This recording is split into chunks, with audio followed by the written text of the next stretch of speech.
ഈശോ മിശിഹായിക്ക് സ്തുതിയായിരിക്കട്ടെ. ഈശോയിൽ ഏറ്റവും സ്നേഹമുള്ളവരെ, നമ്മുടെ ധ്യാനത്തിൻ്റെ 14-ാം ദിവസം ഇന്ന് ആരംഭിക്കുകയാണ്. ഇന്ന് വിശ്വാസത്തിൻ്റെ മറ്റൊരു തലം ബ്രദർ നമുക്ക് കാണിച്ചു തരികയാണ്. വിശ്വാസം എന്നത് ഒരു ത്യജിക്കലാണ് എന്ന് അദ്ദേഹത്തിലൂടെ കർത്താവ് നമ്മോട് പറയുന്നു. അതിൻ്റെ ആഴമേറിയ അർത്ഥതലങ്ങളിലേക്ക് ഇറങ്ങുവാനായി പരിശുദ്ധാത്മാവിനെ വിളിച്ച് നമുക്ക് പ്രാർത്ഥിക്കാം. ആത്മാവിൻ്റെ അഭിഷേകം നമ്മിൽ വന്ന് നിറയട്ടെ.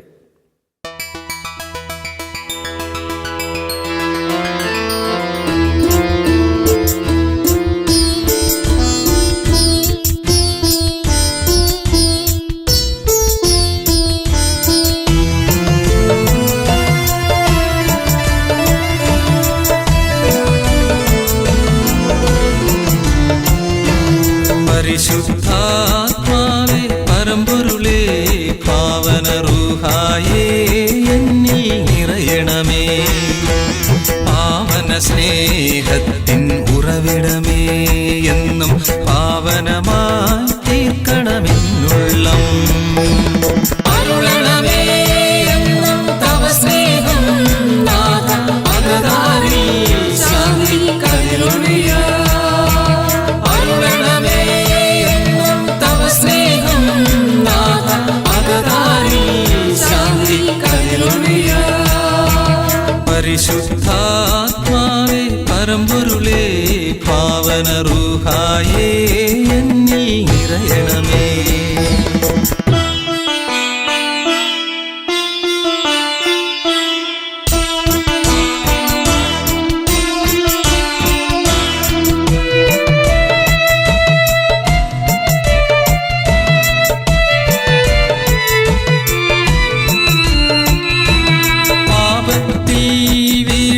പ്രേരണയേറുമ്പോൾ പാപത്താണെന്നു ഗ്രഹിച്ചിടുവാൻ, കോപത്താൽ നീറി പുകയുമ്പോൾ സ്നേഹ താപത്താൽ ശാന്തി പൊഴിക്കണമേ. പാപത്തിൽ വീഴാൻ പ്രേരണയേറുമ്പോൾ പാപത്താണെന്നു ഗ്രഹിച്ചിടുവാൻ, കോപത്താൽ നീറി പുകയുമ്പോൾ സ്നേഹ താപത്താൽ ശാന്തി പൊഴിക്കണമേ. അരുളണമേ എന്നും തവ സ്നേഹം നാഥ, അകതാരിൽ ശാന്തി കരുളിയ. അരുളണമേ എന്നും തവ സ്നേഹം നാഥ, അകതാരിൽ ശാന്തി കരുളിയ. പരിശുദ്ധാത്മാവേ പരമ്പൊരുളേ പാവന റൂഹായേ എന്നിൽ നിറയണമേ. Praise the lord. ഹല്ലേലൂയ. പ്രിയപ്പെട്ട സഹോദരങ്ങളെ, നമ്മൾ നമ്മുടെ വിശ്വാസത്തെക്കുറിച്ചാണ് ചിന്തിച്ചുകൊണ്ടിരിക്കുക. ഈ ലോക ജീവിതത്തിന് വേണ്ടിയുള്ള ഒന്നല്ല നമ്മുടെ വിശ്വാസം, മറിച്ച് നിത്യതയ്ക്ക് വേണ്ടിയുള്ളതാണ്, നിത്യജീവന് വേണ്ടിയുള്ളതാണെന്നാണ് നമ്മൾ ചിന്തിച്ചത്. ഇന്ന് നമ്മൾ ചിന്തിക്കുന്നത്, എൻ്റെ പ്രിയപ്പെട്ട സഹോദരങ്ങളെ, വിശ്വാസം ഒരു ത്യജിക്കലാണ്. വിശ്വാസം എന്ന് പറയുക ഒരു വ്യക്തിയെ സംബന്ധിച്ചിടത്തോളം ഒരു ത്യജിക്കലാണ്. അവൻ്റെ ആഗ്രഹങ്ങളുടെ, അവൻ്റെ സ്വപ്നങ്ങളുടെ, അവൻ്റെ പദ്ധതികളുടെ ത്യജിക്കലാണ് വിശ്വാസം എന്ന് പറയുക. ഞാൻ വിശ്വസിക്കുമ്പോൾ എൻ്റെ സ്വപ്നങ്ങളും എൻ്റെ പദ്ധതികളും എൻ്റെ ആഗ്രഹങ്ങളും എൻ്റെ ഇഷ്ടങ്ങളും ഞാൻ ത്യജിക്കുകയാണ് ചെയ്യുക. എൻ്റെ ഇഷ്ടങ്ങളെ പിടിച്ചു വാങ്ങിച്ചെടുക്കാനുള്ള ഒന്നല്ല വിശ്വാസം, മറിച്ച് എൻ്റെ ഇഷ്ടങ്ങളുടെ ത്യജിക്കലാണ് വിശ്വാസമെന്ന് പറയുക. അതൊരു ത്യാഗമാണ്. നമ്മൾ പരിശുദ്ധ അമ്മയെക്കുറിച്ചും അബ്രാഹത്തെക്കുറിച്ചുമൊക്കെ വിശ്വാസ ജീവിതത്തിൻ്റെ മാതൃകകളായി നമ്മൾ കണ്ടിട്ടുണ്ട്. എനിക്ക് ആ കൂട്ടത്തിൽ ചേർത്ത് പറയാൻ ആഗ്രഹിക്കുന്ന ഒരാൾ ഔസേപ്പിതാവാണ്. മാർച്ച് മാസം ഔസേപ്പിതാവിനോൻ്റെ വണക്കവാസം നമ്മൾ വായിക്കുകയും പ്രത്യേകമായി ഔസേപ്പിതാവിൻ്റെ മധ്യസ്ഥം നമ്മൾ തേടുകയൊക്കെ ചെയ്യുന്ന കാലഘട്ടം. ഔസേപ്പിതാവിൻ്റെ മരണത്തിരുന്നാൾ അടുത്തു വരുന്ന ദിവസമാണ്. യോസേപ്പിതാവിൻ്റെ മധ്യസ്ഥം നമ്മൾ യാചിച്ചുകൊണ്ടിരിക്കുമ്പോൾ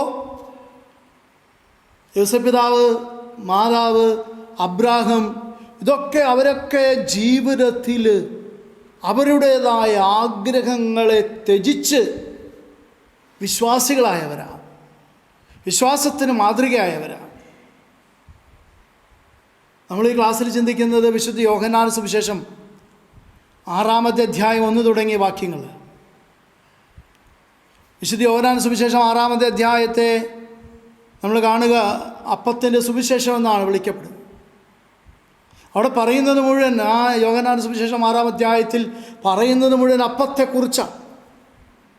അതിൻ്റെ 6-ാമത്തെ അധ്യായത്തിൻ്റെ 1 തുടങ്ങിയ വാക്യങ്ങളിൽ തിബേരിയസ് കടലിൻ്റെ തീരത്ത് ഈശോ തൻ്റെ പ്രഘോഷണം നടത്തിക്കൊണ്ടിരിക്കുക. ഈശോ തൻ്റെ പ്രഘോഷണം നടത്തുന്ന സമയത്ത്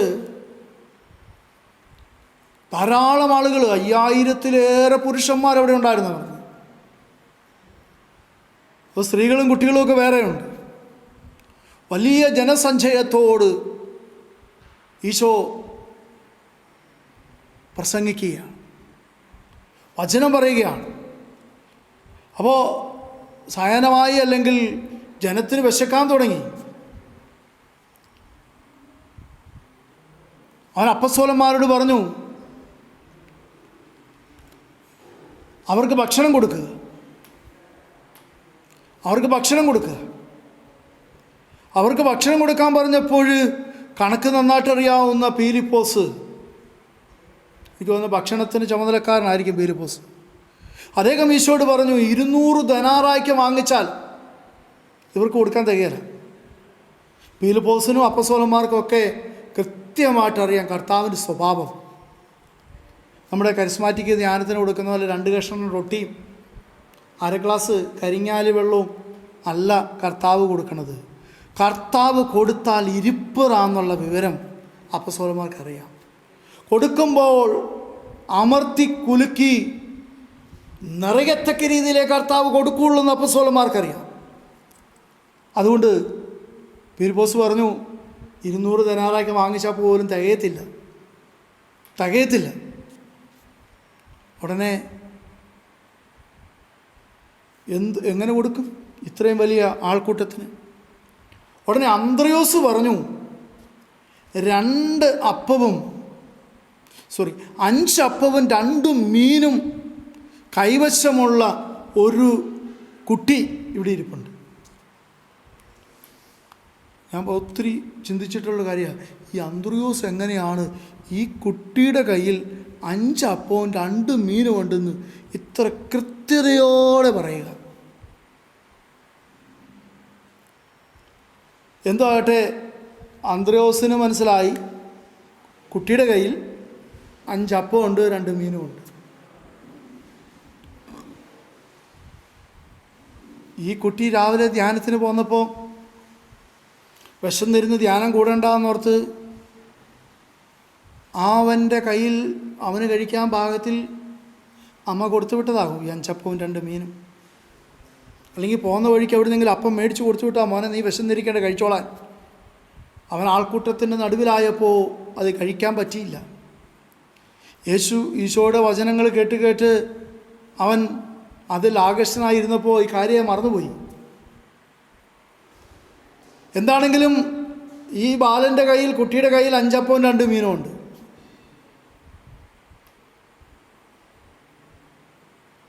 ഈശോ പറഞ്ഞു, ജനക്കൂട്ടത്തെ വരിവരിയായിരുത്തിക്കോ, ആ ബാലൻ്റെ കയ്യിൽ നിന്ന് അധികം മേടിച്ചോ. അപ്പസ്തോലന്മാർ ബാലൻ്റെ അടുത്ത് ചെന്നു. അപ്പസ്തോലന്മാർ ബാലനോട് പറഞ്ഞു, നിൻ്റെ കയ്യിലിരിക്കുന്ന 5 അപ്പവും 2 മീനും ഈശോ ആവശ്യപ്പെടുന്നുണ്ട്. ഹല്ലേലൂയ. നിൻ്റെ കയ്യിലിരിക്കുന്ന 5 അപ്പവും 2 മീനും ഈശോ ആവശ്യപ്പെടുന്നുണ്ട്. ബാലൻ രണ്ടാമതൊന്ന് ആലോചിച്ചു എന്ന് എനിക്ക് തോന്നണില്ല. കാരണം അവൻ്റെ കയ്യിലുള്ള അപ്പം, അവൻ്റെ കയ്യിലുള്ള മീന് അവൻ 100% നല്ല മനസ്സോടെ ഈശോയുടെ കയ്യിലേക്ക് കൊടുത്തു. ഹല്ലേലൂയ. എൻ്റെ പ്രിയപ്പെട്ട സഹോദരങ്ങളെ, വിശന്ന് വലഞ്ഞിരിക്കുന്ന ആ പയ്യൻ, ആ ചെക്കൻ, അവൻ്റെ ജീവിതത്തിൽ വിശപ്പടക്കാനുണ്ടായിരുന്ന അപ്പവും മീനും കർത്താവ് പറഞ്ഞു എന്ന് പറഞ്ഞപ്പോൾ കർത്താവിൻ്റെ കയ്യിലേക്ക് കൊടുത്തു. നമ്മൾ എത്ര അപ്പം കൊടുക്കും? എത്ര മീൻ കൊടുക്കും? കാര്യം ഇതൊക്കെ ശരിയാണ്. ഒരപ്പോ അര മീനും നമ്മൾ മാറ്റി വെക്കും, ഉറപ്പാണ്. എന്നാൽ ബാലൻ അവൻ അപ്പം കൊണ്ടുവന്ന ആ പൊതി, ആ മീൻ കൊണ്ടുവന്ന പൊതി അതേപടി കർത്താവിൻ്റെ കൈകളിൽ ഏൽപ്പിക്കുകയാണ്. അവൻ അവിടെ ദരിദ്രനായി, അവൻ അവിടെ ശൂന്യനായി. എൻ്റെ പ്രിയപ്പെട്ട സഹോദരങ്ങളെ, എൻ്റെയും നിങ്ങളുടെ ജീവിതത്തിൽ ദൈവം ഇടപെടുന്നത് ഈ ഒരു സമയത്താണ്. ഈ ഒരു സമയത്താണ് എൻ്റെയും നിങ്ങളുടെയും കയ്യിലുള്ളത് പലതും ദൈവസന്നിധിയിൽ സമർപ്പിക്കുമ്പോൾ എൻ്റെയും നിങ്ങളുടെ ജീവിതത്തിൽ ദൈവം ഇടപെടും. കൈകൾ ശൂന്യമാകുമ്പോൾ, ജീവിതം ശൂന്യമാകുമ്പോൾ ദൈവം ഇടപെടും. പിടിവിടണം. ഹല്ലേലൂയ, ഹല്ലേലൂയ. ദൈവം ഇടപെടും. ഈ ബാലൻ്റെ നൽകിയ അപ്പം, അത് അങ്ങനെ പറയുന്നത് ശരിയല്ല. ഈ ബാലൻ്റെ സമർപ്പണത്തെ, ഈ ബാലൻ്റെ ത്യാഗത്തെ കർത്താവ് ആശീർവദിച്ചു. കർത്താവ് ആശീർവദിച്ചു. എൻ്റെ പ്രിയപ്പെട്ട സഹോദരങ്ങളെ, എൻ്റെ നിങ്ങളുടെ ത്യാഗത്തെ, എൻ്റെ നിങ്ങളുടെ സമർപ്പണത്തെ ദൈവം ആശീർവദിക്കുമ്പോൾ ജീവിതത്തിൽ അത്ഭുതങ്ങൾ സംഭവിക്കും. ഹല്ലേലൂയ. ഈ ബാലൻ്റെ അപ്പത്തെ, ബാലൻ്റെ സമർപ്പണത്തെ, ത്യാഗത്തെ കർത്താവ് ആശീർവദിച്ചു. വിശന്ന് പൊരിഞ്ഞു നിന്ന ചേട്ടന്മാർ നന്നായിട്ട് കഴിച്ചു, നന്നായിട്ട് കഴിച്ചു. വയറ് നിറയെ കഴിച്ചു. പിള്ളേർ കഴിച്ചു, ചേച്ചിമാരും കഴിച്ചു. ചുരുക്കം ചിലരൊക്കെ വീട്ടിൽ രോഗികൾക്ക് കൊടുക്കാൻ വേണ്ടി, വീട്ടിലുള്ളവർക്ക് കൊടുക്കാൻ വേണ്ടി 1ഉം 2ഉം ഒക്കെ കൊണ്ടുപോവുകയും ചെയ്തു. ഇത് കഴിഞ്ഞ് ഈശോ പറഞ്ഞു, മിച്ചമുള്ളത് ശേഖരിച്ചു, മിച്ചമുള്ളത് ശേഖരിച്ചു. അപ്പസ്തോലന്മാർ മിച്ചമുള്ളത് ശേഖരിച്ചു. 12 കൊട്ട, 12 കൊട്ട. ഹല്ലേലൂയ. എല്ലാവരും ഭക്ഷണം കഴിച്ച് തൃപ്തരായി, അത്യാവശ്യം വേണ്ട ഒരു വീട്ടിലും കൊണ്ടുപോയി. മിച്ചം വന്നത് 12 കൊട്ട. ഈ 12 കൊട്ടയുടെ അവകാശി ആരാണ്? ഈ 12 കൊട്ടയുടെ അവകാശി ആരാണ്? തീർച്ചയായും ഈ ബാലനാണ്. ഒന്ന് ശ്രദ്ധിച്ച് എൻ്റെ സഹോദരങ്ങളെ, ബാലൻ കൊണ്ടുവന്ന അപ്പത്തിന് കണക്കുണ്ടായിരുന്നു, 5 അപ്പം. അത് അവൻ ത്യജിച്ചു, അതവൻ വിട്ടുകൊടുത്തു, അതവൻ ഉപേക്ഷിച്ചു. എന്നാൽ കൊണ്ടുവന്നപ്പോൾ 5, തിരിച്ചു പോകുമ്പോൾ എത്ര? കൊട്ടയുടെ കണക്കേ ഉള്ളൂ, എണ്ണയില്ല, എണ്ണയില്ല. എൻ്റെ പ്രിയപ്പെട്ട സഹോദരങ്ങളെ, നമ്മുടെയൊക്കെ ജീവിതത്തിൽ ഒരു ത്യജിക്കലുണ്ടാകണം, ഒരു സമർപ്പണമുണ്ടാകണം. ഈ ത്യജിക്കൽ, സമർപ്പണം ജീവിതത്തിൽ ഉണ്ടാകുമ്പോഴാണ് ഞാനും നിങ്ങളും വിശ്വാസിയായി മാറുക. ഞാനും നിങ്ങളും വിശ്വാസിയായി മാറുക. ഇന്ന് നമുക്ക് ത്യജിക്കാൻ പറ്റൂല, സമർപ്പിക്കാനായി പറ്റൂല. മേടിക്കാൻ മാത്രമേ പറ്റുള്ളൂ. 5 അപ്പം കൊടുത്തിട്ട് 12 കൊട്ട വാങ്ങിക്കാൻ നമുക്ക് ബുദ്ധിമുട്ടാണ്. 12 കൊട്ട കിട്ടാൻ വേണ്ടി നമ്മൾ ആഗ്രഹിക്കും. ഹല്ലേലൂയ. 5 അപ്പം കൊടുക്കുമ്പോൾ 12 കൊട്ട കിട്ടുമെന്ന കാര്യം നമ്മൾ മറക്കും.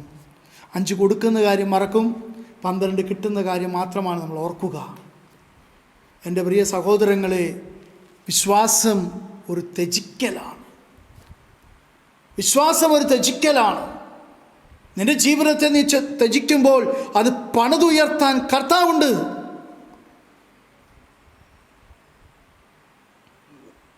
അപ്പോൾ നമ്മുടെ ആഗ്രഹങ്ങളും നമ്മുടെ ഇഷ്ടങ്ങളും നമ്മുടെ സ്വപ്നങ്ങളുമൊക്കെ ത്യജിച്ച് കർത്താവിൻ്റെ ഇഷ്ടം നമ്മുടെ ജീവിതത്തിൽ പൂർത്തീകരിക്കപ്പെടാൻ വേണ്ടി നമ്മൾ ആഗ്രഹിക്കുമ്പോൾ കർത്താവ് ആ ജീവിതത്തെ ആശീർവദിക്കും.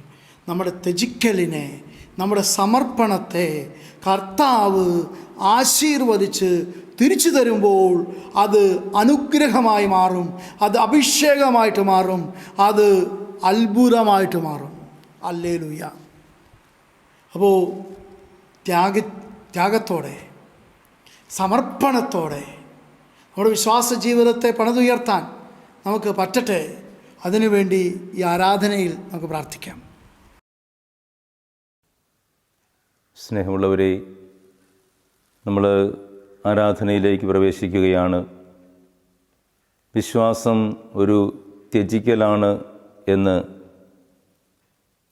ഇന്ന് ബ്രദർ നമ്മളുമായി പങ്കുവയ്ക്കുകയായിരുന്നു. ദിവ്യകാരുണ്യനാഥൻ്റെ തിരുമുൻപിലിരുന്നു കൊണ്ട് നമുക്ക് ഈ വിഷയത്തെക്കുറിച്ച് കൂടുതൽ ബോധ്യപ്പെടാം. പരിശുദ്ധാത്മാവിൻ്റെ കൃപയുള്ളപ്പോഴാണ് നമുക്ക് നല്ല ബോധ്യങ്ങൾ ലഭിക്കുന്നത്. ബോധ്യങ്ങൾക്കനുസരിച്ച് നമ്മൾ ജീവിക്കുമ്പോഴാണ് ജീവിതം വിജയകരമായി തീരുന്നത്. പാരമ്പര്യ വിശ്വാസികളെന്ന് അഭിമാനിക്കുന്നവർ ആണ് നമ്മൾ നല്ല ശതമാനവും. പക്ഷെ വിശ്വാസത്തിൽ നമുക്ക് എത്രമാത്രം ഈ ത്യാഗത്തിൻ്റെ മനോഭാവം സൂക്ഷിക്കുവാനായിട്ട് സാധിക്കുന്നുണ്ട് എന്ന് നമുക്ക് വിലയിരുത്താം. നമ്മുടെ അനുദിന ജീവിതത്തിൽ നോക്കുമ്പോൾ മാതാപിതാക്കൾ മക്കൾക്ക് വേണ്ടി ഒരുപാട് ത്യാഗങ്ങൾ അനുഷ്ഠിക്കുന്നുണ്ട്. ഒരു അമ്മയുടെ ത്യാഗം എന്ന് പറയുന്നത് വർണ്ണനാതീതമാണ്. നൊന്ത് പ്രസവിച്ച് കുഞ്ഞുങ്ങളെ പാലൂട്ടി വളർത്തി അവരുടെ വളർച്ചയ്ക്ക് വേണ്ടി ശരീരവും മനസ്സും ആത്മാവും എല്ലാം മാറ്റിവെച്ചുകൊണ്ട് അത്രമാത്രം ത്യാഗപൂർവ്വം മക്കളെ വളർത്തുന്ന അമ്മയുടെ ആ ത്യാഗം ഏറെ ശ്രദ്ധേയമാണ്. മാതാപിതാക്കളുടെ ജീവിതം തന്നെ മക്കൾക്ക് വേണ്ടിയാണ് എന്നുള്ളത് വലിയ ഒരു ത്യാഗത്തിൻ്റെ അടയാളമായിട്ട് നമ്മുടെയൊക്കെ കുടുംബങ്ങളിൽ നിലകൊള്ളുന്ന യാഥാർത്ഥ്യമാണല്ലോ.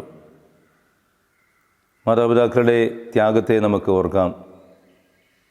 നമ്മുടെ അനുദിന ജീവിതത്തിൽ വിശ്വാസം സംരക്ഷിക്കുവാൻ വേണ്ടി ജീവത്യാഗം ചെയ്ത ആളുകളാണല്ലോ സഭയിലെ വിശുദ്ധാത്മാക്കൾ.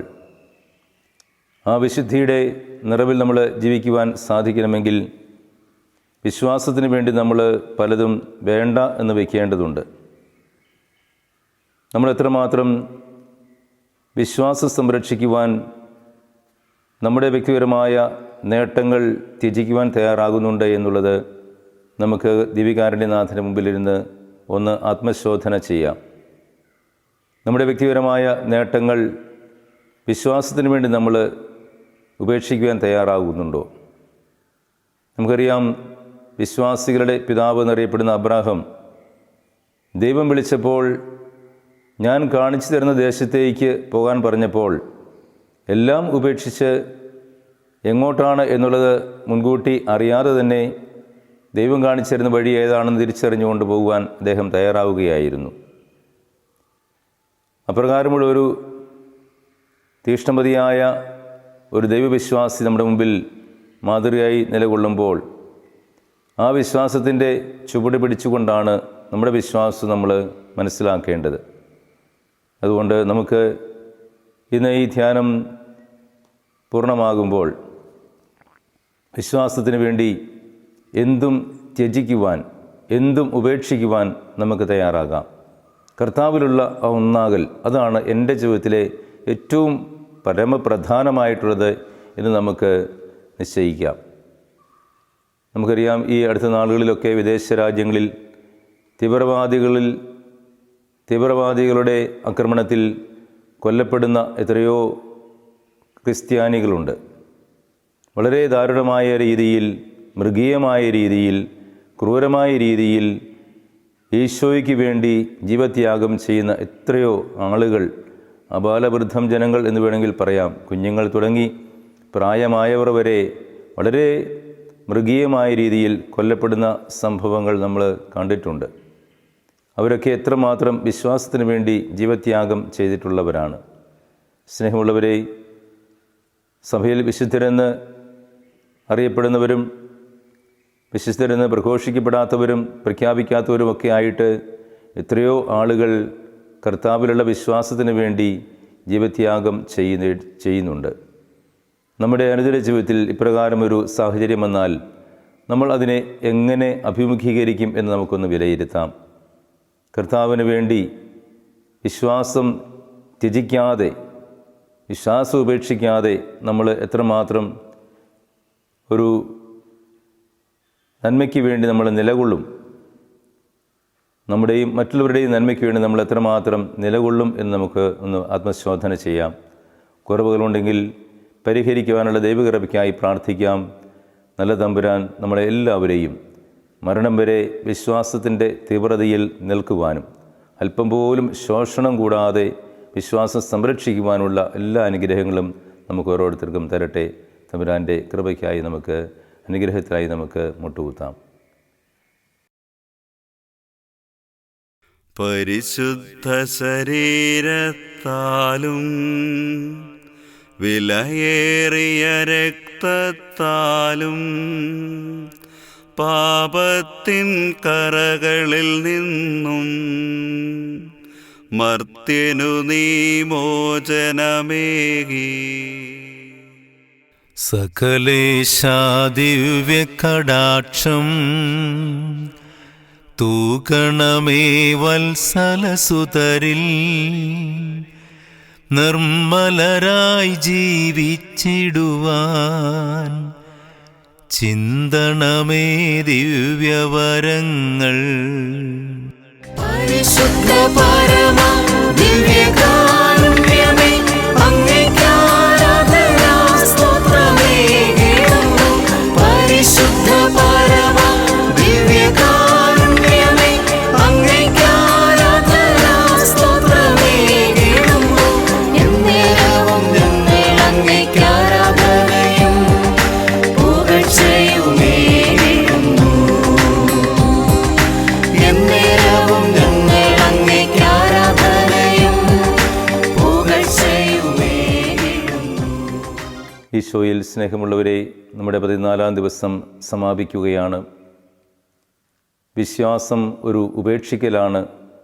നമുക്ക് വേണ്ടപ്പെട്ടതൊക്കെ വിശ്വാസത്തിന് വേണ്ടി ഉപേക്ഷിക്കേണ്ടി വരുന്ന ഒരു അനുഭവം ഉണ്ടാകണമെന്ന് ബ്രദറിലൂടെ കർത്താവ് നമ്മോട് സംസാരിക്കുകയായിരുന്നു. നമുക്ക് നമ്മളെ തന്നെ ഒന്ന് വിലയിരുത്തി നോക്കാം. നമ്മുടെ കുറവുകളെ പരിഹരിക്കുന്ന തമ്പുരാൻ്റെ കരങ്ങളിലേക്ക് നമ്മളെ തന്നെ വിട്ടുകൊടുക്കാം. ആ തമ്പുരാൻ അസാധ്യമായിട്ട് ഒന്നുമില്ലല്ലോ.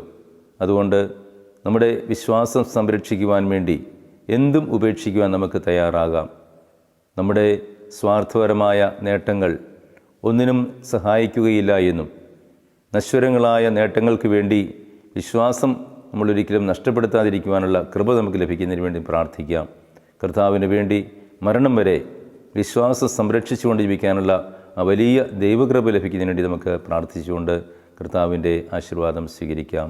നമ്മുടെ കർത്താവ് ഈശോമിശിഹായുടെ കൃപയും പിതാവായ ദൈവത്തിൻ്റെ സ്നേഹവും പരിശുദ്ധാത്മാവിൻ്റെ സഹവാസവും സംരക്ഷണവും കരുതലും നാം എല്ലാവരോടും കൂടി ഉണ്ടായിരിക്കട്ടെ, ഇപ്പോഴും എപ്പോഴും എന്നേക്കും. ആമേൻ. ഈശോമിശിഹായ്ക്ക് സ്തുതിയായിരിക്കട്ടെ.